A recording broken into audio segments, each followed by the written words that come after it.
Merci à toutes et à tous de nous préférer pour vous informer. Madame, Monsieur, bienvenue dans le 13h. Voici le sommaire de cette édition. Le prix du pain n'a pas diminué depuis la sortie de la ministre du Commerce et de l'Industrie pour rappeler à l'ordre les acteurs du secteur. Nous en parlerons dans ce journal. Peggy Ludovic Dagba, rédacteur en chef du groupe de presse ITV International, Eden TV et Diaspora FM, est sur ce plateau pour nous parler des sujets à débattre ce soir à 18h sur Point 7. Ce sera sur Diaspora FM la 102.3. Au Nigeria, les candidats à l'élection présidentielle ont lancé un appel à la non-violence lors des élections de ce week-end et s'engagent à accepter le résultat en signant un accord de paix à Abuja. Voilà pour le sommaire. Le développement, c'est maintenant.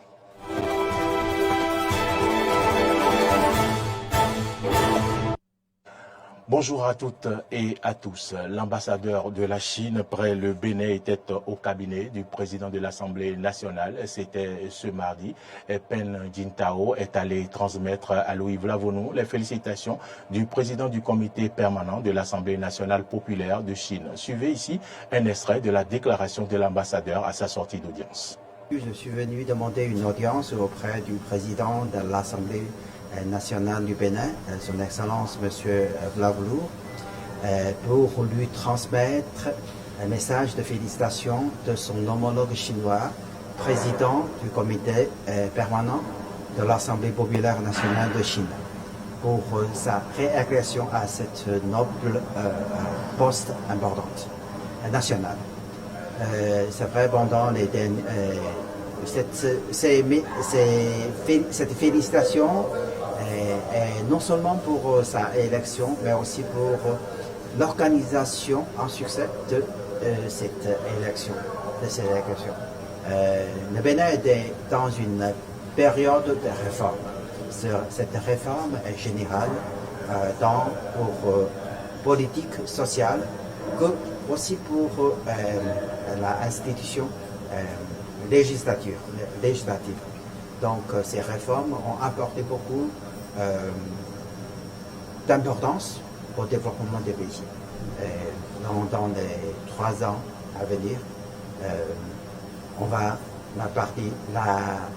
partie chinoise va continuer cette coopération fraternelle et aussi fructueuse avec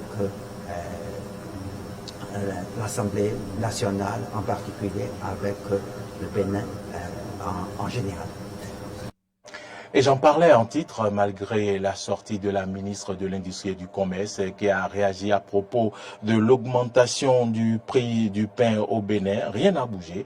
À Parakou, à Lokossa, à Cotonou et à Bomekalavi, le pain est toujours vendu à 150 francs CFA. Dans un communiqué, Shadia Alimatou Assouma a rappelé que l'État a mis en place une subvention et qu'il est hors de question que les boulangers tentent de gonfler le prix du pain de ce produit, le prix de ce produit de première nécessité. Mais apparemment, ce communiqué est sans impact sur la réalité du pain à Cotonou. À en croire Shadia Alimatou Assouma, le prix du pain au Bénin est fixé par voie réglementaire. Quand on prend l'arrêté, la cession à la boulangerie a été prévue à 112 francs CFA et la cession aux consommateurs à 125 francs CFA. C'est cela depuis 2008, selon ses propos. La ministre de l'Industrie et du Commerce dit être informée de la réorganisation en interne de ce secteur à travers leurs différentes fêtières en concédant une partie de leur marge. Pour elle, ils ne peuvent pas unilatéralement dire « je reprends ma marge ». Effectivement, il faut un dialogue avec toutes ces chaînes, dit la ministre. L'implémentation de la nouvelle politique de santé communautaire est au cœur d'un atelier depuis mercredi à Cotonou. L'atelier réunit les parties prenantes du projet pour sa mise en œuvre efficace en vue de doter le Bénin d'un système de santé intégré et performant, résilient et pérenne. Compte rendu, Clémence Tonoko. Cet atelier intervient à la veille du démarrage de la 2e phase du projet. Il va permettre à chacune des parties prenantes de s'approprier ses rôles et responsabilités dans le processus. Le rôle important des préfets dans le cadre de la mise en œuvre de la politique nationale de santé communautaire est mis en exergue dans le discours de lancement de l'atelier prononcé par le représentant du ministre de la Santé. Cette politique de santé communautaire est centrée sur les ménages. Et sa mise en œuvre s'appuie sur 2 acteurs clés que sont les relais communautaires et les agents de santé communautaires qualifiés, communément appelés ASCQ.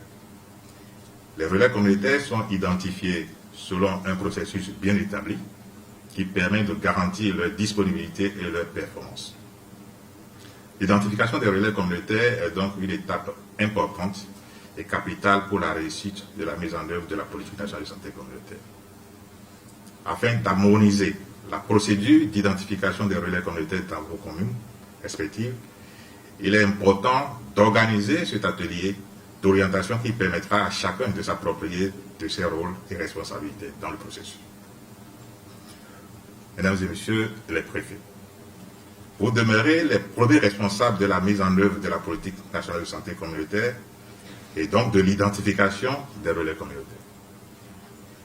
C'est vous qui initiez le processus, le supervisez et validez les désignations des relais communautaires. Je vous remercie très sincèrement pour être rendu disponible pour cette séance malgré vos nombreuses occupations. Ceci démontre déjà de votre intérêt pour la santé de vos administrés. Les préfets présents à cet atelier semblent être conscients de l'ampleur de la tâche qui leur incombe.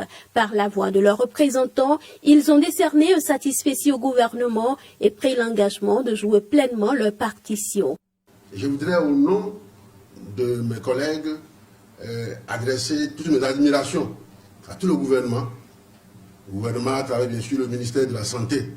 Nous prenons l'engagement nous autres d'être sur le terrain et de continuer de coordonner les actions relativement à la thématique qui nous réunit ici aujourd'hui. La politique nationale de santé communautaire est une initiative du gouvernement placée sous la tutelle du secrétariat exécutif du CNLSTP. Elle prend en compte la période 2020-2024. Et puis je l'annonçais en titre, nous recevons sur ce plateau et dans cette édition Peggy Ludovic Dagba. Peggy Ludovic Dagba, bonjour. Bonjour à vous, Maury Abois. Bonjour aux invités et spectateurs. Je rappelle que vous êtes le rédacteur en chef des deux médias, Eden TV et Diaspora FM. L'actualité, vous le savez, c'est l'augmentation du pain, du prix du pain. Et c'est aussi le recours au sommet de l'État à l'expertise internationale. Dites-nous de quoi sera fait le menu du point 7 de ce soir. Alors, le point 7 de ce soir ne va pas déroger à la règle de l'actualité. Nous allons parler évidemment du drame qui se joue autour du pain. Pourquoi drame? Vous le savez, il y en a beaucoup qui souffrent parce que le pain, c'est quand même la denrée à la portée du dernier béninois, celui qui manque de tout. Donc vraiment, si le prix s'augmente à ce niveau, vous voyez un peu ce que ça peut lui faire. Nous parlons également de cette nomination du nouveau directeur général de l'ANIP, une nomination qui suscite beaucoup de polémiques, tout simplement parce que ce n'est pas un Béninois, mais plutôt un frère rwandais qui est à la tête, et ça jase bien sûr de tous les côtés. Et puis enfin, nous allons parler du piège sans fin. Ah, piège sans fin. Oui, de quoi s'agit-il? Un piège sans fin pour Sébastien Germain Adiago. Déjà, l'homme est en exil, et aujourd'hui, ce sont ses biens qui sont vendus aux enchères, près de 18 immeubles. Alors, demain, ce sera quoi? C'est pour ça que on se pose la question, est-ce que son piège vraiment est sans fin, et quand sera cette fin-là? D'accord. Et puisque vous avez évoqué le prix du pain, parlons-en. De 125 francs, le pain est passé à 150 depuis le début de cette semaine. Et malgré le communiqué de la ministre du Commerce, rien n'a bougé, rien n'a changé. Certains journaux pensent que les promoteurs de boulangerie défient le gouvernement. Quelle est votre analyse de la situation, Peggy Ludovic Dagba? Je crois que depuis l'année dernière, pour restituer les faits, depuis l'année dernière, ça doit faire 6 à 8 mois maintenant, il y avait déjà ce problème d'augmentation du prix du pain, où les boulangers avaient semblé faire la chose, et très rapidement, la ministre tutelle les a appelés autour d'une table, et ils se sont parlé, les boulangers, le collectif des promoteurs des boulangeries et le cabinet du ministre du Commerce. Après, il y a eu des missions qui ont été diligentés sur le terrain pour aller contrôler réellement si les prix ont été véritablement abaissés ou pas. En tout cas, il y avait ce problème-là. Cela faisait suite donc au déclenchement, évidemment, de la guerre en Ukraine entre la Russie et ce pays. Souvenez-vous, on a parlé du renchérissement généralisé des coûts, dont le blé. Et comme vous le savez, le blé donnant le pain est produit beaucoup plus dans ce pays d'Ukraine. Donc, quand il s'est agi de cette question, les boulangers béninois se sont entendus avec le ministre, au cabinet ministériel, pour attendre et voir un peu comment le gouvernement allait intervenir sur un certain nombre de choses pour subventionner bien, le prix du blé. Et depuis la semaine dernière, ou quelques jours quand même, j'ai entendu sur une des radios un promoteur de boulanger qui disait que franchement, le blé leur était pratiquement inaccessible. Le prix auquel ils le prennent, ils ne peuvent plus céder le pain à ce prix-là. Malgré la subvention du gouvernement à hauteur de 5 milliards selon les dires. Voilà. Ils ont fait savoir qu'ils sont obligés de céder, en tout cas de ramener un peu le prix à sa juste valeur qui leur est supportable. Et à ce titre, eux, le pain ne pourra être cédé qu'à 112 francs. C'est ce que j'ai entendu au niveau, j'allais dire, des boulangeries. C'est-à-dire les boulangeries les cèdent à 112 francs aux revendeuses qui doivent tout faire pour les maintenir à 125 francs. Mais entre-temps, ce que beaucoup de gens ne savent pas, c'est qu'il y a des intermédiaires qui se sont greffés ou qui se sont glissés entre la boulangerie et le pain au consommateur final. Vous allez voir des gens qui ont des caissons, des gens qui ont des paniers sur des motos, et c'est eux. C'est un véhicule aussi. Et lorsque vous les interceptez, eux, pour prendre le pain chez eux, ben, ils refusent. Tant qu'il y a une vendeuse, une revendeuse dans les environs. Parce qu'ils savent à quel coût ils les cèdent aux revendeuses. Maintenant, ces intermédiaires-là vont faire quoi? C'est pour ça que quand on a entendu que le prix est désormais à 150 francs, alors qu'ils voulaient céder à 112 francs au niveau des boulangeries, il y a problème. Donc, comme explication, voilà un peu ce qu'on nous a dit. Maintenant, l'autorité est sortie. L'autorité a dit... Et a rappelé à l'ordre. Malgré tout, le pain reste à 125 francs.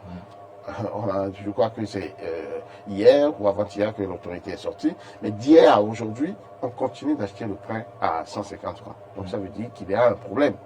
Il y a un problème quelque part où la ministre a l'obligation maintenant de rappeler ses partenaires du pain pour vraiment s'entendre avec eux sur ce qui doit être fait. Malgré les 5 milliards de subventions apportées par le gouvernement au blé, voilà la situation. Mais le blé seul ne donne pas le pain. Il y a d'autres composantes qui entrent en ligne pour pouvoir donner vraiment le pain comestible par rapport. Donc, à partir de cet instant, est-ce les autres composantes qui augmentent vraiment de prix, qui obligent les boulangers à en arriver là, gros point d'interrogation. Nous allons appeler, je crois, les deux camps à s'asseoir autour d'une table parce que le consommateur n'a rien à foutre avec ça. Lui, il veut avoir son pain au poids normal, à 125 francs et pouvoir manger. Parce que c'est le dernier béninois, c'est-à-dire celui qui est le plus démuni, qui peut avoir droit à ce pain-là. Ici, c'est à 125 francs.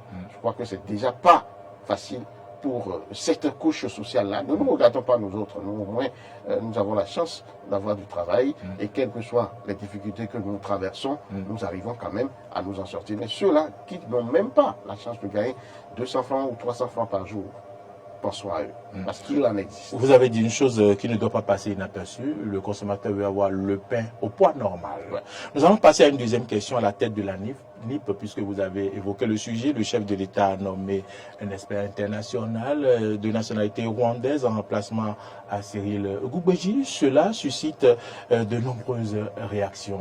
Ma question, le chef de l'État n'a-t-il pas le droit de recourir à celui qu'il juge capable d'atteindre des objectifs visés pour une mission donnée? Vous me faites rire, monsieur Maury Aboua. Pourquoi? Tout simplement parce que la Constitution a disposé que le chef de l'État est le chef du gouvernement. Et c'est lui qui détermine et conduit la politique de la nation. À partir de cet instant, il a tous les leviers pour pouvoir procéder à la nomination de qui il veut, quand il veut et comme il veut. Et en Où se plus, pose le problème? il y a eu une loi encore qui a été votée par rapport à ce que le chef de l'État souhaiterait recourir aux compétences de collaborateurs étrangers. Que ça soit béninois aussi, il a dit, même des béninois à la retraite. Tout à fait. C'est pour ça que je dis, il y a cette loi qui organise en fait ce recours-là aux collaborateurs étrangers. Et pourquoi ça Ça, diable c'est- si tant? Parce que le chef de l'État veut atteindre un objectif qui est le développement du Bénin. Et il l'a dit, nous irons chercher, quel que soit l'endroit, les compétences, où qu'elles se trouvent, pour faire le travail qu'il faut. Et mieux, retournons dans le passé, à l'une de ses premières visites qu'il a faites à l'Élysée, à la sortie de la France, qu'est-ce qu'il avait déclaré? Le Bénin est comme un désert de compétences. Ça veut dire quoi? Ça veut dire qu'il nous manque des compétences pour l'aider dans sa mission à lui. Et puisque nous l'avons élu, nous lui avons donné tous les pleins pouvoirs, il est obligé en principe de faire ce qu'il doit faire. Certes, ceci étant, il n'y a en principe pas de problème.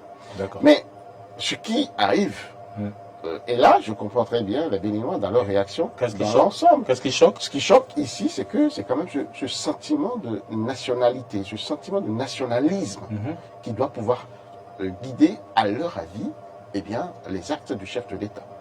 Je crois que, et en cela, ils ne sont pas à blâmer, ces Béninois. Moi, je pense. Parce qu'on ne peut pas, en tout cas, utilement, se poser la question de savoir si, véritablement, il n'y a pas d'autres compétences que Cyril Goumbedi pour occuper ce poste-là. Ce sera vraiment un peu tiré par les cheveux. D'où, moi, je reviens un peu aux objectifs du chef de l'État. Et comment entend-il pouvoir organiser désormais l'état civil au Bénin? Parce que vous savez, c'est une question très importante. Et il ne va pas vous échapper que, eh bien, au cours des dernières élections législatives qui viennent de passer, malgré les soins et malgré le point régulier que Cyril Goumbedi faisait, aux Béninois sur le travail qu'il fait au niveau de la NIP, Il y a de nombreux Béninois qui n'ont pas vu l'annonce sur la liste. Il y a eu des problèmes, hein, il y a eu des critiques, il y a eu des commentaires qui sont allés dans le sens de ce que ce n'est pas ce qu'ils auraient voulu. Il y a eu même des missions qui ont conclu à des irrégularités à ce niveau. Donc le chef de l'État a tout lieu de penser qu'en recourant à quelqu'un qui a quand même la maîtrise, qui a l'expérience, parce que celui dont nous parlons, le Rwandais, il a géré l'état civil, l'ANIP, chez eux. Peut-être pas avec les mêmes dénominations, mais l'outil informatique par rapport à l'état civil rwandais. La base de données et tout. Il a l'expérience en la matière. Par conséquent, nous allons simplement demander au chef de l'État de foncer d'accord, mais de tenir compte un peu de cette réaction populaire pour montrer quand même qu'il est à l'écoute. Sauf qu'il veut atteindre un objectif. Et moi, je suis totalement d'accord avec lui quand il choisit ce qu'il faut pour l'aider dans sa mission. Peggy Ludovic Dagba, j'aurais bien tout le plaisir de vous interroger sur cette lettre ouverte du président Nicéphore Soglo, mais on n'a plus le temps qu'il faut. Je vais inviter les uns et les autres à vous rejoindre sur point 7 ce soir à 18h. C'est sur la radio, c'est Diaspora FM. Diaspora FM, la 102.3. La 102.3. Et c'est intéressant de vous voir faire cet exercice parce que sur le point 7, c'est vous qui faites l'émission. Tout à fait. Voilà. Merci d'être venu. Et je voudrais inviter particulièrement ceux qui sont intéressés par cette question de Sébastien Germain Adjavon, lettre du président Nicéphore Dieudonné Soglo à Talon et à Yahi, et bien d'aller sur cette émission-là.